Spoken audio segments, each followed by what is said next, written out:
અત્યારે વીએમસીની ટીમ પોલીસને સાથે રાખી ખંડેરાવ માર્કેટ આસપાસનો જે પરિસર છે ત્યાં જે ફ્રૂટ સહિત જે લારી પથારા ગલ્લાવાલા પર અત્યારે કાર્યવાહી કરવામાં આવી રહી છે। આપ જોઈ શકો છો કે સ્થાનિક પોલીસનો કાફલો સાથે સાથે વીએમસીની દબાણ શાખાની ટીમ અહીંયા આવી અને જે આ ફ્રૂટના વેપાર કરતા જે લારી ગલ્લા રાખીને જે પાલિકાની બહાર જ આ ધંધો કરતા જે વેપારીઓ છે તેમના પર કાર્યવાહી કરવામાં આવી રહી છે અને સામાન પણ જપ્ત કરવામાં આવી રહ્યો છે।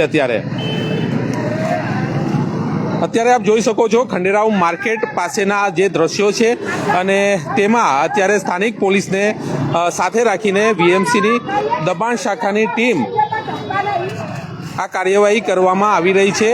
અત્યારે આપ જોઈ શકો છો કે જે રીતે અગાઉ પણ અહીંયા કામગીરી કરવામાં આવી છે પરંતુ ફરી એકવાર આ કામગીરી અહીંયા શરૂ કરવામાં આવી છે।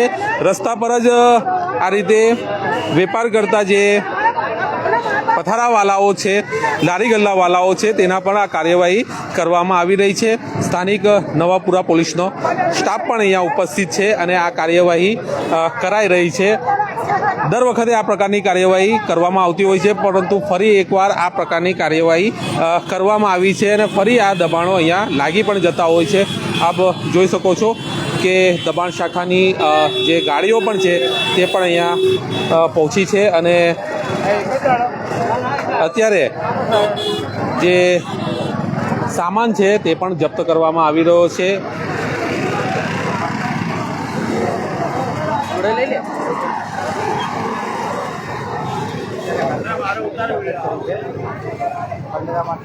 ખંડેરાવ માર્કેટ 4 રસ્તાની જે વડોદરા મહાનગરપાલિકાની જે વડી કચેરી આવેલી છે અને વડી કચેરીની આસપાસ જે ફરતે જે દબાણકર્તાઓ છે તેના પર આ પ્રકારની કાર્યવાહી અત્યારે કરવામાં આવી રહી છે। ત્યારે આપણે પરમ દિવસે બી કર્યું તો આજે બી કર્યા છે। બોર્ડની એક્ઝામ સ્ટાર્ટ થઈ એ દિવસે પણ અમે સવારે આપણી સાથે અધિકારી પણ છે તેમની સાથે વાત કરીશું। સાહેબ શું કહેવા માંગતો અત્યારે કઈ રીતની કાર્યવાહી ક્યાં કરવામાં આવી રહી છે? આ ખંડેરા માર્કેટ 4 રસ્તાથી વોર્ડ નંબર 13ના એરિયામાં ખંડેરા માર્કેટના પાછળના ભાગમાં જે ફ્રૂટવાળા ફળવાળા એ દબાણ કરે છે હંગામી તેઓના ક્રેટ એવા જમા લેવાની કામગીરી આવે છે। સામાન પણ જપ્ત કરવામાં આવી રહ્યો છે? ક્રેટ ખાલી ક્રેટ જમા લેવામાં આવે છે। કન્ટિન્યુ ચલાવીએ જ છીએ। બોર્ડની એક્ઝામ સ્ટાર્ટ થઈ તે દિવસે ચલાવ્યું। અત્યારે આ સ્વચ્છતા સર્વેક્ષણના અંતર્ગત પણ કચરો બહાર ફેંકે ના એના માટે રોડ પરના તમામ દબાણો સાફ કરીએ છીએ। દબાણ નહીં થાય એની કોઈ ગેરંટી નથી પણ એ લોકોને નહીં કરે એના માટેની ઇન્સ્ટ્રક્શન આપવા ગાડી નીકળે છે તરત જ લાગી જાય છે પથારા શક્ય હોય ત્યાં લગી કન્ટિન્યુ રાખીશું તો ઇમ્પ્રુવમેન્ટ આવશે કામગીરીમાં। Thank you. અધિકારી છે અધિકારીનું કહેવું છે કે જ્યારે દબાણ થાય છે ત્યારે આ પ્રકારની કાર્યવાહી કરવામાં આવતી હોય છે અને ફરી એકવાર આ કાર્યવાહી શરૂ કરવામાં આવી છે। ત્યારે આપ જોઈ શકો છો કે આ જે રોડ પર જ ટ્રાફિકને અડચણરૂપ જે રીતના દબાણો હોય છે તેના પર આ કાર્યવાહી અત્યારે કરાઈ રહી છે। પાલિકા કચેરીની બહાર જ આ વર્ષોથી આ પ્રકારના દબાણો હોય છે। પાલિકાની ટીમ આવે છે અને દબાણ હટાવે છે અને ફરી પાછા દબાણો લાગી પણ જતા હોય છે। જે પથારાવાલાઓ છે પથારાવાલાઓની પણ માંગ હોય છે લારી ગલ્લાવાલાઓની પણ કે એમને વૈકલ્પિક વ્યવસ્થા કરવામાં આવે અને એ નથી થતું એના કારણે જ ક્યાંક ને ક્યાંક આ પ્રકારના દબાણો પણ જોવા મળતા હોય છે।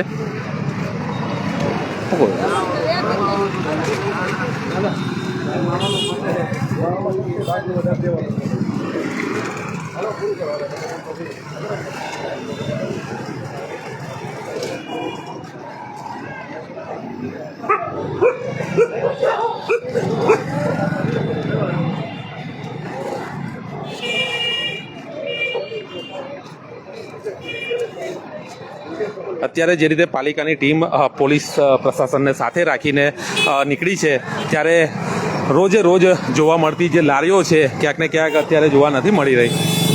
જે પ્રકારે દ્રશ્યો દર વખતે સર્જાતા હોય છે તે જ પ્રમાણે અત્યારે આ જે ખંડેરાવ માર્કેટ આસપાસના જે વિસ્તારમાં લારી ગલ્લાઓ છે તેમને ખાસ કરીને હટાવવાની કામગીરી પાલિકાએ છેલ્લા કેટલાય સમયથી ચાલતી જ આવતી આ કામગીરી છે, પરંતુ આજે ફરી એકવાર આ કામગીરી શરૂ કરવામાં આવી છે અને નડતરરૂપ એવા દબાણો હટાવવા માટે જે રીતે ફરિયાદો મળતી હોય છે અને તે જ પ્રકારની કાર્યવાહી અત્યારે કરવામાં આવી રહી છે પાલિકા દ્વારા.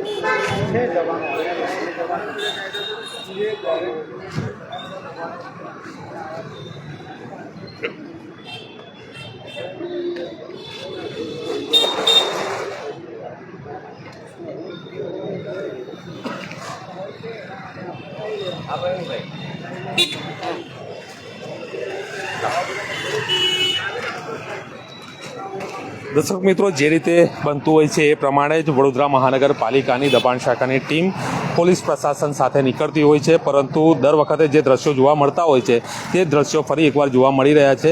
અત્યારે પાલિકાની ટીમ જે નીકળી છે ખંડેરાવ માર્કેટ આસપાસના વિસ્તારમાં જે દબાણ હટાવવા, લારી ગલ્લા પથારા હટાવવા માટે, પરંતુ દર વખતની જેમ આ વખતે પણ પાલિકાની ટીમ પહોંચતા પહેલાં જ લારી ગલ્લા દબાણો સંપૂર્ણપણે દૂર થઈ ચૂક્યા છે. એટલે કહી શકાય કે આ વખતે પણ પાલિકાને ફેરો ફોગટ પડ્યો છે. Paresh Makwana, spark today news, Vadodara.